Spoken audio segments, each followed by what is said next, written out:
Hello and welcome to this Seed of Wisdom video. I'm Holly, the founder of ChineseReflexology.com. If you have sciatica pain, or you have stiff or achy hips, or you get hip pain, or if you sit at a desk all day and you feel stiff when you finally get up, then watch this video to learn about the Chinese Reflexology Sciatica Point. It takes about 30 seconds to massage this point once you learn how. And massaging this point helps improve the flow of qi, your life force energy, through the hips and legs. This benefits the sciatic nerve, which runs down from your lower back and buttocks down through the legs. And when your qi is flowing more smoothly, it helps improve the flow of blood in the legs too. Because according to Chinese medicine, qi helps to move the blood. In addition, massaging this point helps stimulate the body's energy meridians that are located on the sides of the legs, and that is beneficial for your overall health. Abundant qi flowing through the body's energy meridians is the key to health and vitality. So on this picture, you can see the body's energy meridians mapped out, and there are so many of them. There are 12 primary meridians in Chinese medicine. And along the legs, down at the bottom there, you can see we have the spleen, the kidney, and the liver, and the stomach, bladder, and gallbladder meridians all running through the legs. And this is just a quick overview because this is a short video. I teach more about the importance of these organs in the courses and workshops in my online community. And of course, there are reflexology points for them too. Recently, a student asked a question in a recent point practice in the Soul Circle online community. So point practice is a monthly live event where students and we get together online and students practice their core reflexology routine while learning at the same time. So it's like a lunch and learn, only it's a practice and learn. And there's a point lab where students get tips and pointers on how to locate different reflexology points on their feet. They get to ask questions, and I walk through locating these points on different types of feet with pictures like this one here. So the student's question was related to the sciatica point, and I've included an excerpt of my answer here in this video. So here is the excerpt from the Soul Circle point practice. So the student writes, can you cover the sciatica point today, as I still have that going on from my flamenco injury? All right, first, I have an article, ChineseFootReflexology.com/sciatica. And so that's where I explain more details. So I'm going to do my best to explain it now, but I can't bring my calf up in front of the camera. But there are, okay, so it's going to be on the inside of the leg and the outside of the leg. And I've heard from readers and students who have found this to be helpful.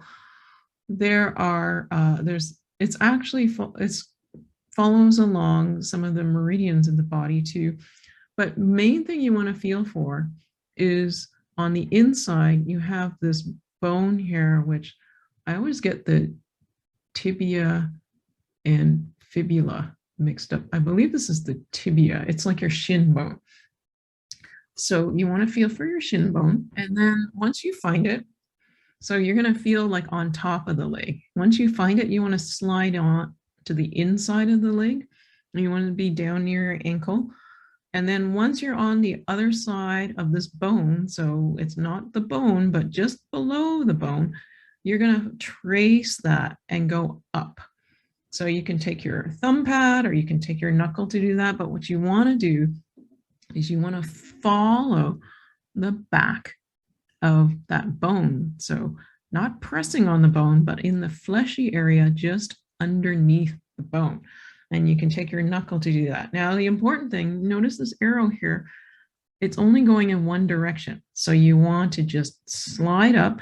And technically the point is about just under the calf, but I find I actually just go all the way up right to till you start to feel your knee, or till you get to about this curve in the bone.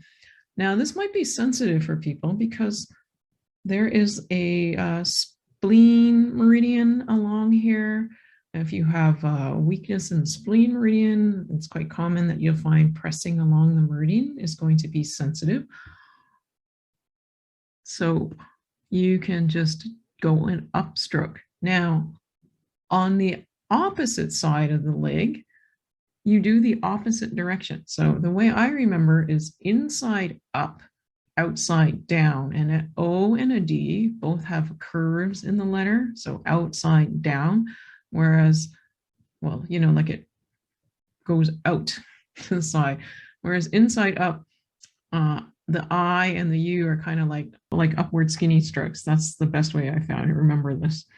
Okay, on the outside of your leg, same thing. You just feel on the side of your leg, feel behind the ankle, and don't press into it right now, but just use your finger to sort of slide, and you can feel like you can follow behind that bone as well. So instead of going up from the ankle, though, you want to do the opposite. So when you feel, just to lightly feel where the back of the bone is, then you can place your knuckle or your thumb up there, either halfway up to the calf there, or close to behind the bottom of the knee, and then you just stroke down and you follow that bone, what you can feel. And there will become a point where it feels like you're going down, down, down, and then there's like a bone that sticks out a little more here and another bone here.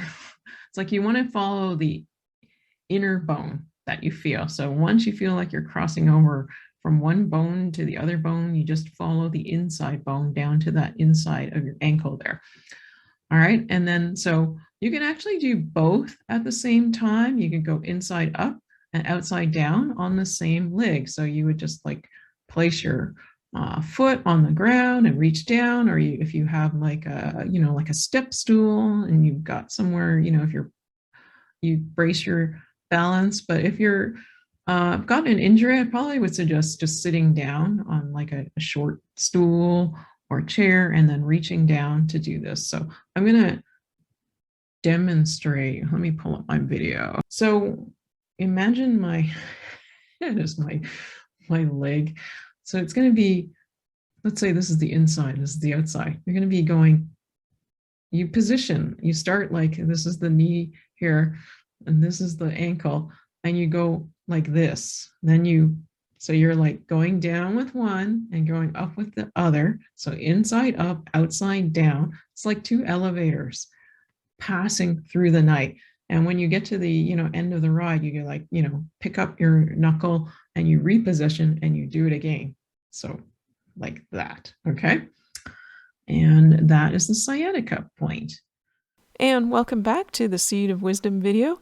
Here's the website where you can find my article and diagrams for massaging the sciatica point. So the website address is ChineseFootReflexology.com/sciatica. As a general recommendation, I would suggest massaging 15 up strokes on the inside of the leg and 15 down strokes on the outside of the leg for the sciatica point, and do that twice a week. And there are also 2 additional Chinese reflexology points for the hips in this article.